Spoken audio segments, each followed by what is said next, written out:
एक मिनट, आवाज आ रही सभी को?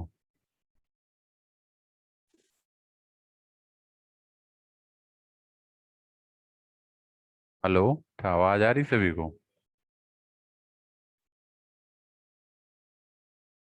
Class, am I audible? Yes sir. ठीक है।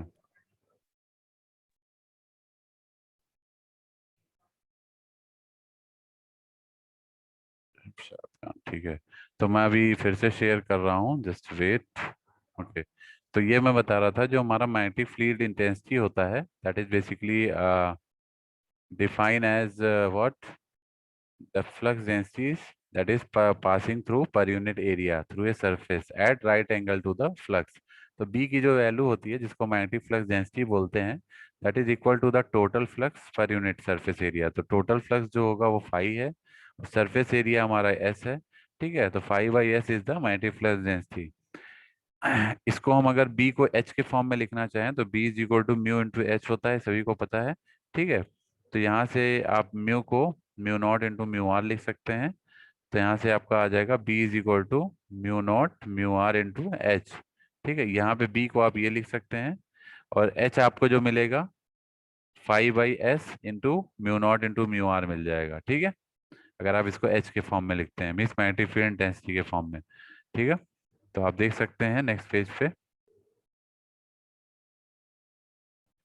ये देखिए, जब हमने इसको एच के फॉर्म में लिखा, तो बी इज इक्वल टू, चूंकि म्यू नॉट एच होता है इन फ्री स्पेस, अगर कोई डाइलेक्ट्रिक मीडियम यूज कर रहे हैं, तो B is equal to mu into H हो जाएगा। ठीक है, जहाँ पे म्यू की value mu not into mu R होती है, ये सभी को पता है। यहाँ पे एक चीज और ध्यान रखिएगा, जो म्यू नॉट है ये रिलेटिव, ये सॉरी एब्सोल्यूट परमेबिलिटी है with respect to free space, और इसकी वैल्यू कितनी होती है, 4 × 10⁻⁻⁷। ठीक है, दिस द कांस्टेंट। और रिलेटिव परमेबिलिटी जो होती है वो आपको गिवन होगा, कि वो आपका ग्लास है या क्या है, वो मीडियम आपको गिवन होगा, उसके अकॉर्डिंग आप रखेंगे। ठीक है,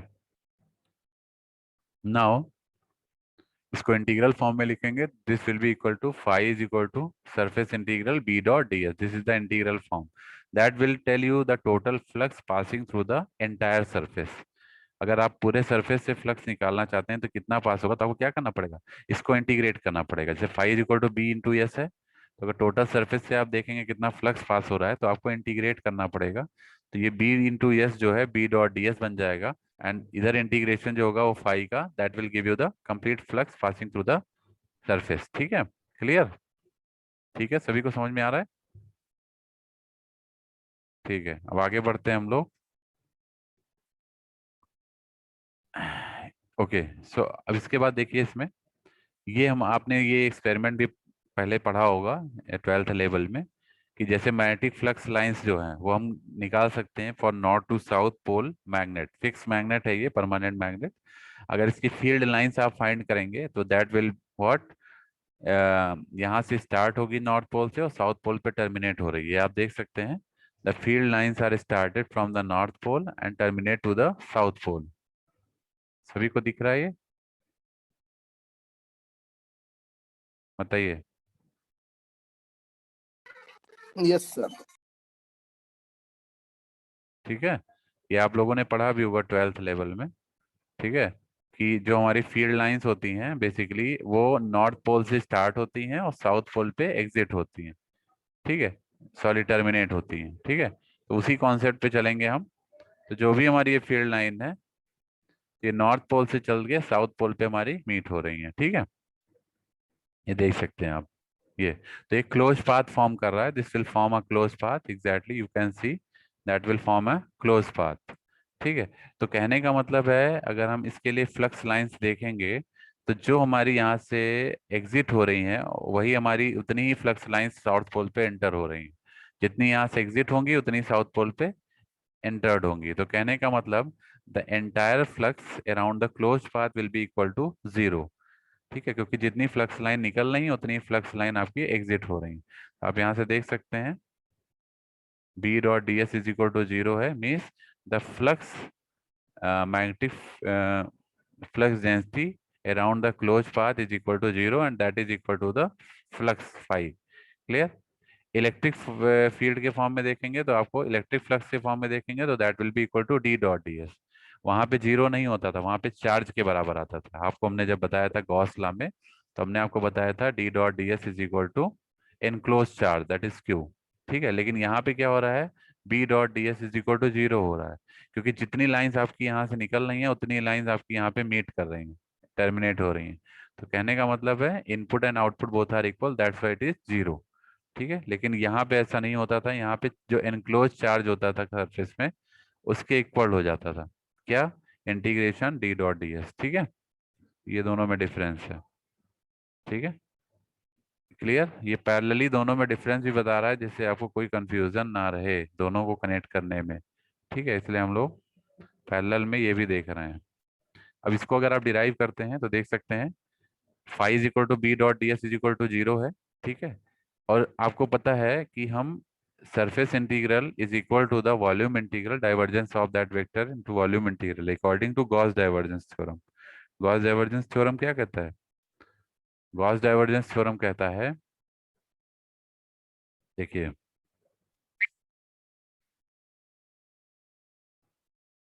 जो हमारा गॉस डाइवर्जेंस थ्योरम कहता है, ये हमारा ये वाला पॉइंट हो गया, इसको हमने यहाँ लिखा। Now using the Gauss divergence theorem. ठीक है, गॉस डाइवर्जेंस थ्योरम क्या कहता है, किसी भी वेक्टर का, जैसे हम यहाँ बी वेक्टर लिया, मैग्नेटिक फील्ड डेंसिटी लिया बी, तो किसी वेक्टर का surface integral is equal to the, आप चाहें तो ट्रिपल इंटीग्रेशन लगा लीजिए, नहीं तो आप सिंगल इंटीग्रेशन भी लिख सकते हैं, volume integral integration del dot B into d V. ठीक है, इसके बराबर हो जाएगा। तो इसको हम लिख सकते हैं, बी डॉट डी एस को हम क्या लिख सकते हैं, del dot B into d V. ठीक है, as per the Gauss divergence theorem. तो ये आ गया, that is equal to zero. अब आप इसको क्या लिख सकते हैं, ये हमारा ये वाला पार्ट जीरो के बराबर क्यों हुआ, क्योंकि ये अगर आप देखें जीरो को भी अगर आप इंटीग्रल फॉर्म में लिखें तो ऐसे लिख सकते हैं, दोनों साइड कंपेयर कर लेंगे, क्योंकि जीरो है तो कोई फर्क नहीं पड़ेगा, है ना। दोनों साइड आप कंपेयर करेंगे तो इंटीग्रेशन हट जाएगा। ठीक है, यहाँ आपका del dot B d V है, दोनों कंपेयर करेंगे तो इंटीग्रेशन हट जाएगा, तो डेल डॉट बी आपका जीरो के बराबर आ जाएगा। And this is your Maxwell fourth equation. Clear? तो कहने का मतलब है हम लोगों ने यहाँ से मैक्सवेल इक्वेशन को, फोर्थ इक्वेशन को डिराइव कर लिया। ठीक है, क्लियर है? सभी को क्लियर है ये? So we have just considered the magnetic flux density B, ठीक है, around a closed path, and then we have calculated what? सभी को समझ में आ रहा है नहीं आ रहा है, पहले ये बताइए। आ रहा है सर। एक लड़का और प्रहलाद यादव के नाम से एक बच्चा ज्वाइन कर रहा है सर, फेक आईडी से भी बहुत लोग ज्वाइन कर लेते हैं, ये बड़ी दिक्कत है। ठीक है, सर क्लास का लड़का है प्रहलाद। हेलो,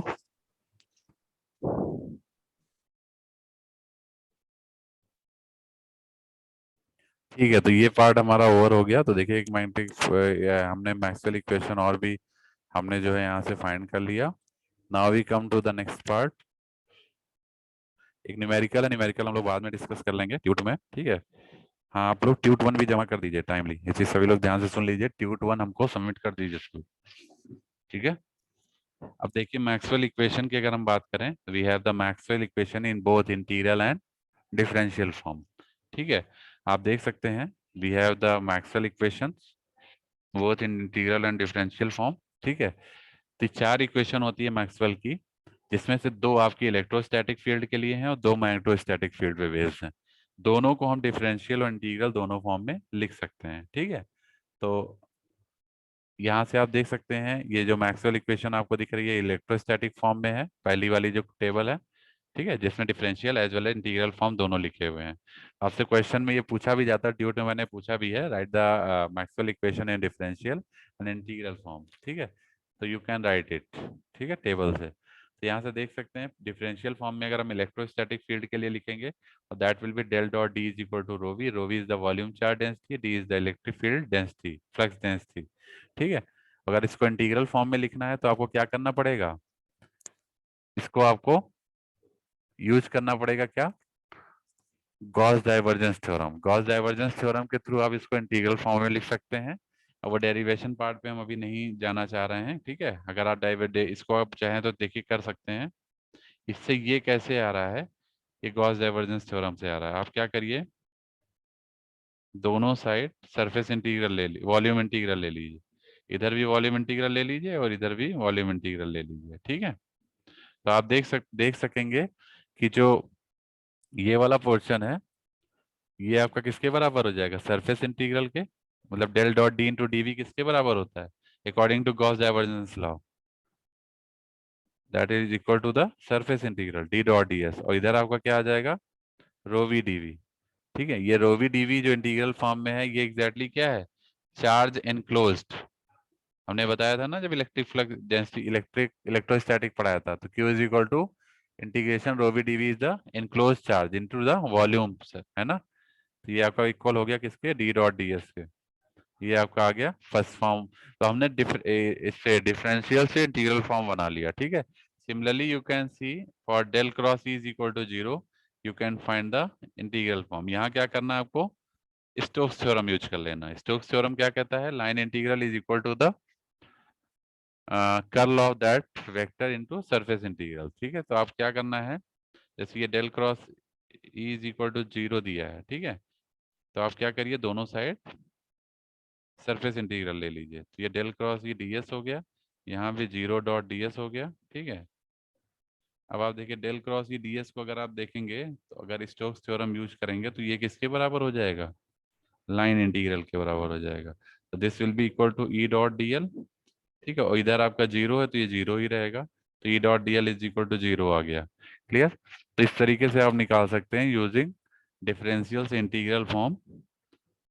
बस आपको Gauss divergence theorem Stokes theorem पता होने चाहिए इलेक्ट्रोस्टैटिक के लिए, ठीक है।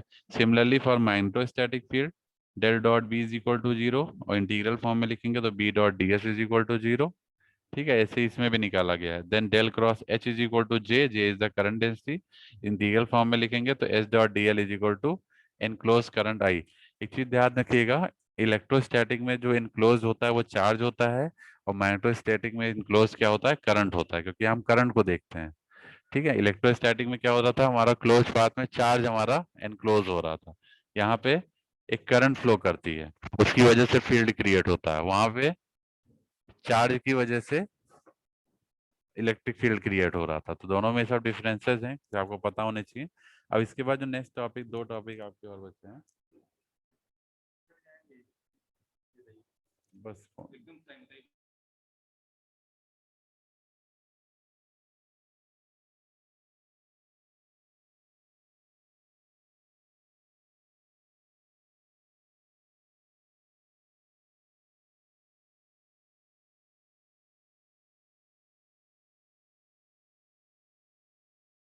ठीक है, तो ये चीज आपका, अब इसके आगे दो टॉपिक आपके और बचे हैं इस यूनिट में। एक तो magnetic scalar and vector potential, और बाउंड्री कंडीशन, ठीक है। तो ये दोनों हम अगले लेक्चर में डिस्कस कर लेंगे, फिर आपकी ये यूनिट खत्म हो जाएगी, ठीक है। दोनों टॉपिक आपके हो जाएंगे। तो क्लियर है सभी को, बाउंड्री कंडीशन और ये हम अगले लेक्चर में डिस्कस कर लेंगे, तो आपकी ये यूनिट खत्म हो जाएगी। क्लियर। और चलिए अब हम लोग अटेंडेंस ले लेते हैं, और उसके बाद एक सरप्राइज आप लोग का होगा जो कि मैं आपको अलॉट कर दूंगा।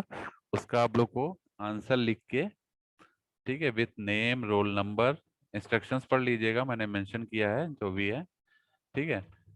तो उसको नेम रोल नंबर एंड अपना क्लास ग्रुप ये लिख के उसको अटैच करके भेजिएगा, स्कैन करके, ठीक है। जिस पेज पे भी आप सोल्यूशन करेंगे पेज पे नाम रोल नंबर और ये सब लिख के अटैच करके हमको भेजिएगा। फिर ऐसे ब्लैंक मत भेजिएगा, नहीं तो जीरो हो जाएंगे, ठीक है। पहले मैं अटेंडेंस ले लेता हूँ। रोल नंबर, सभी लोग अपना वीडियो ऑन कर लीजिए जरा सा, just turn on your video. Sir please कुछ स्टूडेंट्स को अलाउ कर दीजिए। अलाउ कर रूपा दीजिए। जी। Roll number 58, 59,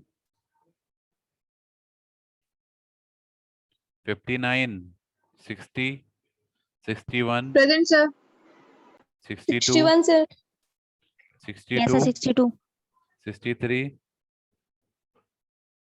64, 65। सर आपका आवाज नहीं आया सर मेरे रोल नंबर पे। अभी तो सभी को सुनाई पड़ रही है, आपको नहीं आ रही है तो सर हम क्या मेरे में करें? नहीं आया था सर। सर नहीं आया था सर। क्या रोल नंबर है तुम्हारा? Sir 59 sir. हाँ, हो चुका है। 63, 64, 65। Is there anyone? Yes, sir. Sir, 65. 66, Yes, sir. 67, Present, sir. 67, Present, sir. 68, Present, sir. 69, 69 69, present. 70, Present, sir. 70, 71, Present, sir. 70. roll number 71, 72, 73, Present, sir. 70. Sir, 72 70, present. 73, 74, 74, 75,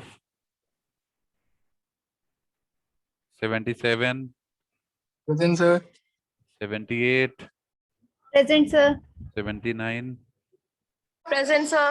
80, Present, sir. 81, Present, sir. 82, Yes, sir. 83, Yes, sir. 84, sir 84 present है, mic issue है। 85, Present, sir. 86, 87, present sir 88, 87 present sir. 88, 89, 90, yes sir 90 present 91, 92, 93, Present, sir. 93, present. 93, प्रेरणा 94, Present, sir. 95, Present, sir. 93 है। Roll number 93 प्रेरणा नहीं है। नहीं sir, नहीं 94, sir. 95 present. 94 Rachita, रचविता है। 95, 95, 95 present sir. 96, Present, sir. 96. 99, present sir 100, present sir. 1, 101, 2, 101, 102, 103, 104, 105, Present, sir. 106, present sir. 7, present sir. 8, present sir. 9, present sir. 10, sir 100 present sir 11, 10 present sir 11, 13, 14, present sir. 15, 14 present. 16, 17, sir 15 present. 17 17, 18, sir 17 18 है। Shiv Kumar Pal 19, no sir 20, present sir 120। 119 है। Shivangi yes sir Shrivastava present. 121, 121। Sir 121 present sir. ठीक है, absent वाले लोगों को बता दे रहा हूँ मैं, नाम सुन लीजिए। रोल नंबर 58, 63, 63 आ गए, 63 प्रेजेंट। 64, 71 मानसी खरे हैं नहीं है। 74, 75, 89 प्रार्थना खरे, 91, 93, 101, 102, 104, 111 117 118 ये लोग एब्सेंट। ठीक है, अब मैं जरा असाइन कर रहा हूँ भी 1:10 पे असाइन करूंगा। ठीक है, तो सभी लोग अपने गूगल क्लासरूम पे देख लीजिएगा, ओपन करके बैठिए, मैं शेयर करूंगा और 10 से 15 मिनट के अंदर आपको सबमिट कर देना है। स्कैन मतलब जो भी लिख लेंगे पेज पे, एक पेज आप लोग ले लीजिएगा, पेज पे लिख के 4 शीट पे उस पे नाम रोल नंबर क्लास लिख के, ठीक है, सरप्राइज क्विज 1 लिख के और उसको शेयर करेंगे हमको। ठीक है, डिस्क्रिप्टिव फॉर्म में है, उसको आपको सॉल्व करना है, स्कैन करके उसको अपलोड करेंगे। ठीक है, क्लियर? तो मैं शेयर कर रहा हूँ सभी को अभी 10 मिनट के अंदर, मतलब 1:10 पे। ठीक है, थैंक यू।